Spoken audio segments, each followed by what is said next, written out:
నేపథ్యంలో రంగారెడ్డి జిల్లా ఇబ్రహీంపట్నం నియోజకవర్గం పరిధిలోని గండిచేరువు గ్రామంలో రైతులు ఆందోళన చెందారు.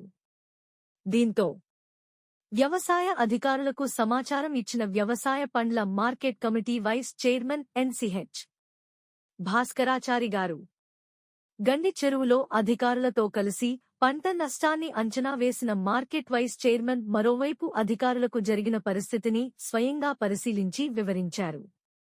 అకాల వర్షానికి నేలరాలిన పంట వ్యవసాయ market committee vice chairman Bhaskar Chari వ్యవసాయ అధికారులకు సమాచారం ఇవ్వడంతో అధికారులు గ్రామానికి విచ్చేసి నష్టాన్ని అంచనా కార్యక్రమంలో పాల్గొనడం జరిగింది. వ్యవసాయ అధికారి వరి పంటతో పాటు కూరగాయల పంటలు దెబ్బతిన్నాయి. కోహెడ రెవెన్యూలోని గండి చెరువు గ్రామంలో వైస్ చైర్మన్ భాస్కర్ చారి, ఏఈఓ రఘు మరియు గ్రామ రైతులతో పంట పొలాలను పరిశీలించడం జరిగింది.